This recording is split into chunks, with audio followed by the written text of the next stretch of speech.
if Republicans take over either chamber of Congress, they're going to launch a series of investigations into different aspects of the Biden administration, from Afghanistan to the border to coronavirus to Hunter Biden, the president's son. The list goes on. Now, control over Congress is set to shift towards the Republicans in the midterm elections, with opinion polls suggesting a traditional black eye for the president and his party. It would be a surprise if Democrats defied the gravity of US politics. Since the Second World War, the president's party has, on average, lost 26 seats in the House of Representatives and 4 seats in the Senate at the midterm stage.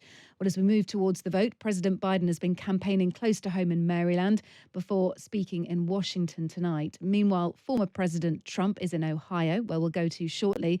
But first, what might these midterms mean for the future of the Democrats and Joe Biden? Well, joining me now is Alayna Treene, congressional reporter for Axios, reporting from Washington, D.C. Good evening, Alayna. How are you?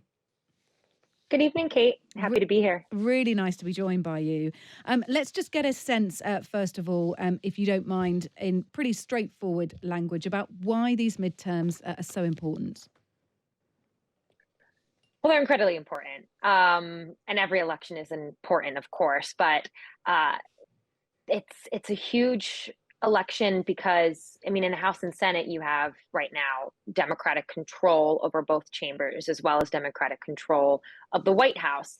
And as is typical in past tradition as well, typically in a president's first midterms, the opposing party sees bigger gains. In this case, it would be the Republicans, which is in line with what a lot of the forecasts are saying for tomorrow night. And that could completely upend Washington, grind a lot of work to a halt, and lead to a lot of investigations and oversight of the Biden administration and Democrats. We know that if Republicans take over not even just the House and Senate, if they only take one chamber, say just the House, which it seems they will, the Senate is far more uncertain right now over who will have control over that. But if Republicans take over either chamber of Congress, they're going to launch a series of investigations into different aspects of the Biden administration, from Afghanistan to the border to coronavirus to Hunter Biden, the president's son.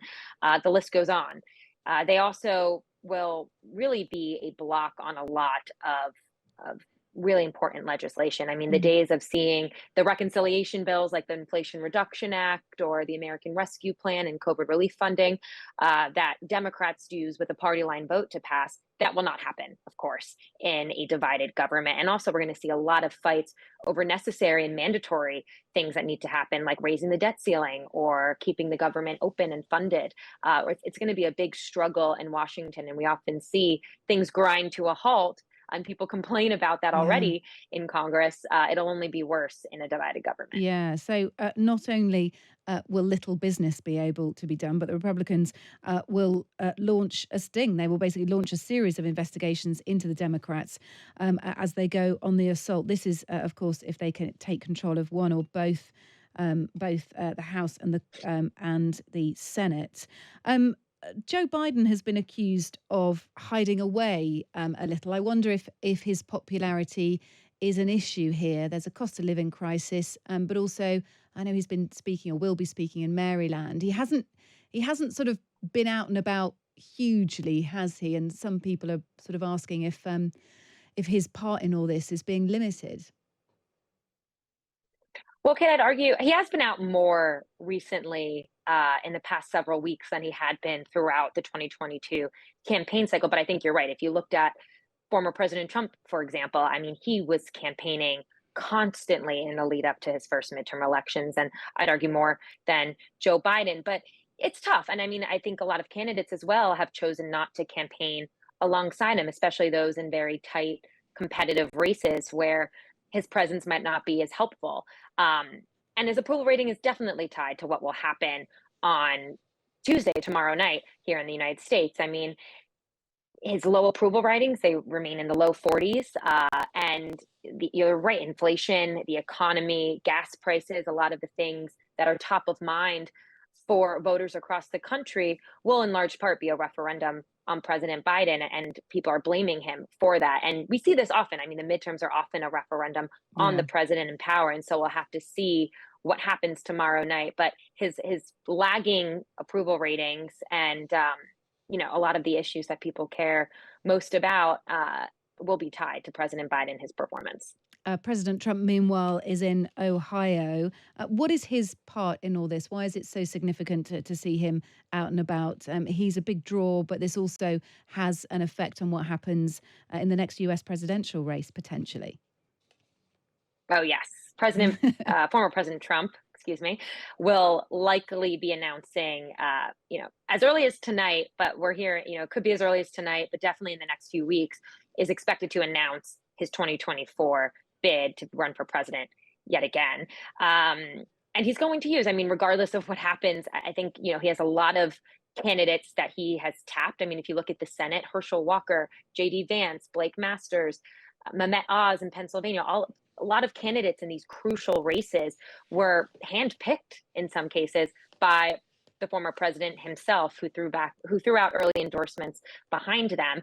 And even in races where he hasn't had big involvement or endorsements, I think he's going to look to take credit for any wins in the midterm elections to use them to bolster a potential race. And that's what he wants to do. He wants to make it, we're hearing his potential announcement will be a multi-day event. He wants to make it the Trump show, not unlike what we've seen when he was in office, and ride the success of what might happen tomorrow night and turn it into his own success. Mm. And so, and I think that's also why we've seen him out there a lot. We've seen a lot of the other potential candidates as well, though. We've seen Governor Ron DeSantis, of course, spend a lot of time campaigning for candidates outside of Florida. Governor Glenn Youngkin doing something similar. Really, a lot of these people who have made it known that they're eyeing or interested in a 2024 presidential bid, hitting the trail throughout the past several months to, boost some of these candidates, but also boost their own profiles. Very briefly, Alayna, we've heard from the head of a pro-Kremlin mercenary group today. He's admitted to meddling in the US elections and said he continued to do so as long as Americans prepared to head to the polls, or as Americans prepared to head to the polls tomorrow for midterm elections. So in other words, he's still happy to interfere. Probably can't comment too much on that, but of course there will be questions, won't there, when these elections are done and everything's in and counted, about the legitimacy, perhaps, of some of the votes. We are bound to get some of those questions, aren't we? Oh, definitely. It was a shocking admission on his part, and it's been a long worry of, I know, intelligence officials within the United States and top of government that the election meddling from foreign adversaries, and also, it happens domestically as well, that any sort of election interference could play a big role in what's happening in the midterm elections on Tuesday night.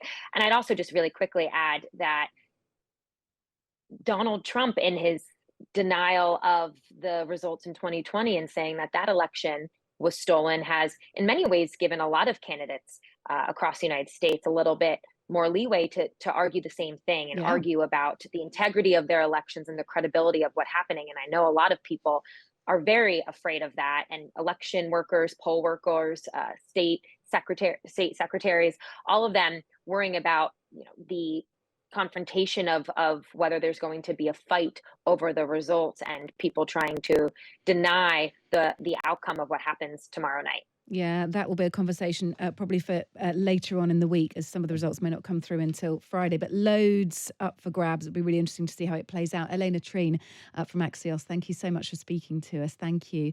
Let's speak to Desiree Timms now. Cheers, Alayna. And she is a Democratic strategist. She's actually a former US congressional Democratic nominee as well, and president and CEO of Innovation Ohio. She's on the ground in Ohio helping the Democrat effort there. Good evening to you, Desiree. Welcome to the show. Good evening. Thanks for having me. Pleasure. Tell me about the situation in Ohio. It is a typically Republican state, isn't it? But I gather that the Democrat there, Tim Ryan, is making some serious inroads. How would you judge Tim Ryan's chances there for the Senate?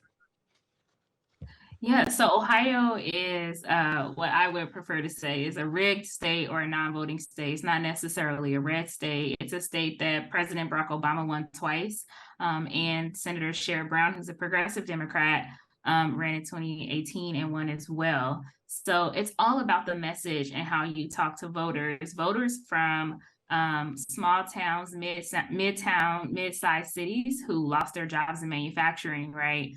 These are voters who have to be courted to come back to the party and or to vote.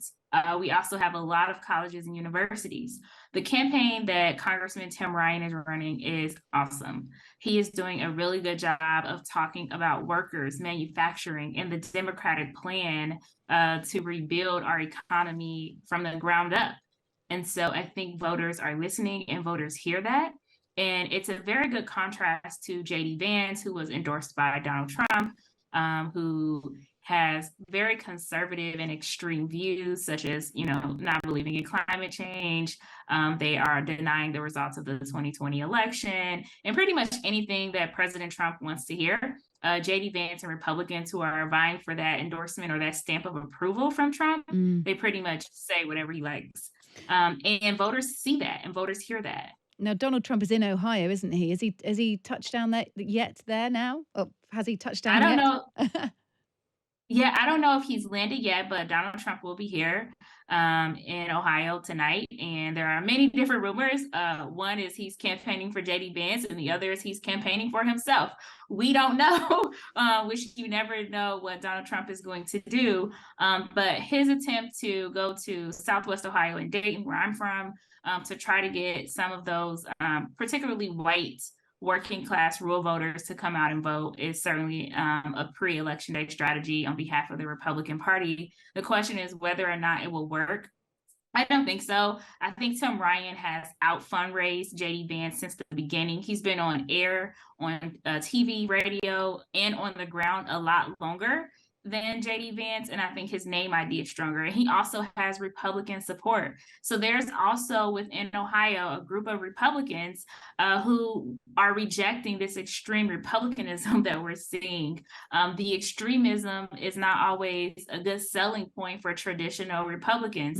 And so Tim Ryan has an opportunity to peel off independent voters and Republicans who have become disgusted with the way the party is going today. So two very different candidates. One is in essence, perhaps a junior Trump. Certainly didn't used to be, but is now very much in the image of Donald Trump, and Tim Ryan, who is a pretty established Democrat. Look, it's going to be fascinating, I know. Best of luck with the campaigning. You're, of course, backing Tim Ryan, who's up against JD Vance in the state of Ohio for the Senate. Thank you so much. Good to speak to you. Desiree Timms, thank you.